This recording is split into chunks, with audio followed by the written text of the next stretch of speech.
Turminha, bom dia, boa tarde, boa noite, depende do horário que você está assistindo esse vídeo. Eu sou a professora Patrícia, vamos para mais uma atividade de ciências do nosso livro módulo 1 do segundo ano. Então, aqui nós temos o ciclo de vida dos seres vivos. Então, aqui nós vamos ver como é o ciclo de vida da planta coqueira. Então, aqui ela nasce, né, nessa figura. Pois ela cresce, olha como que ela já tá maior, né? Depois ela pode se reproduzir e depois ela morre. Note quando ela está morrendo, as folhas caem, os cocos não existem mais. Depois aqui, agora nós vamos conhecer o ciclo de vida de um animal. A gata, por exemplo. Aqui nós temos uma gatinha amarelinha bem pequenininha. Depois ela começa a crescer, já vai brincar com o novelo de lã, né? Depois ela conhece um gatinho e ela se reproduz, olha os filhotinhos dela aqui embaixo. E depois ela morre e você fica só com a lembrança, né, do quadrinho, tá bom?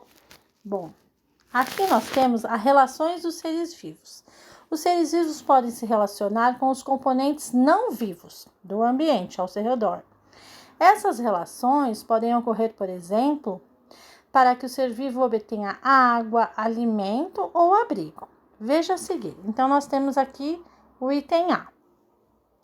Algumas plantas se fixam no solo e dele obtêm água e nutrientes.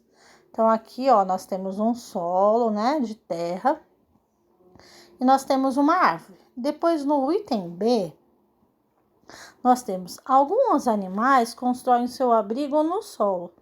Tatu-bola pode atingir até 63 centímetros de comprimento, tá? Olha como que ele pode ser grande. Depois nós temos aqui C. As plantas utilizam a luz solar para produzir o próprio alimento. Então aqui nós temos algumas plantinhas, ó, e o sol bem forte.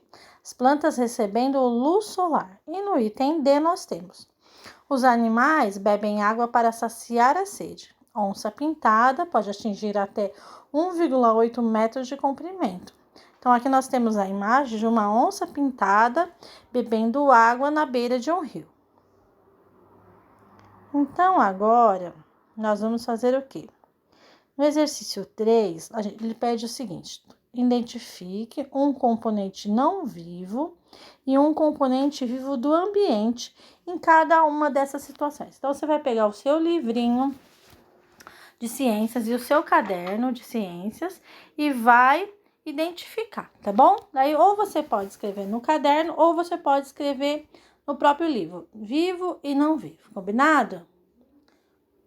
Bom, agora na página 195 nós temos: os seres vivos também se relacionam uns com os outros. Por meio de relações, os seres vivos podem obter abrigo, alimento, suporte e também pode se reproduzir. Veja a seguir. Então, alguns animais alimentam-se de outros animais. Então, aqui nós temos a imagem de uma ariranha que pode atingir até 1,8 metros de comprimento. Então, a ariranha se alimenta de peixe. Depois, no item B, nós temos: os animais podem se relacionar com outros indivíduos da mesma espécie para se reproduzir. Aqui nós temos uma rã macho e rã fêmea se reproduzindo. Depois, no item C, nós temos: algumas plantas podem utilizar outras plantas como suporte. Orquídea sobre o tronco de uma árvore. Então, você pode até colocar uma orquídea em volta, né? E ela pode atingir vários comprimentos, né? Vários centímetros de comprimento. Alguns animais podem se abrigar e se proteger em outros animais. Então, aqui a gente tem um exemplo da anemona do mar, que pode atingir até 2 metros de diâmetro.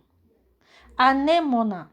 Peixe, né? Depois embaixo nós temos peixe palhaço, pode atingir até 14 centímetros de comprimento. Que grande, né? O peixe palhaço, utilizando as anemonas como abrigo e proteção. Olha que interessante. Bom, agora nós temos um outro exercício, que é o exercício 4, que fala o seguinte: identifique 2 seres vivos envolvidos em cada uma das situações apresentadas acima. Então, você pode identificar no próprio livro, tá bom? Aí, se você tiver algum tipo de dúvida, você pode me chamar no chat e eu ajudo você a esclarecer. Ou pode esclarecer na aula presencial também. Tchau, boas atividades para vocês. Tchau!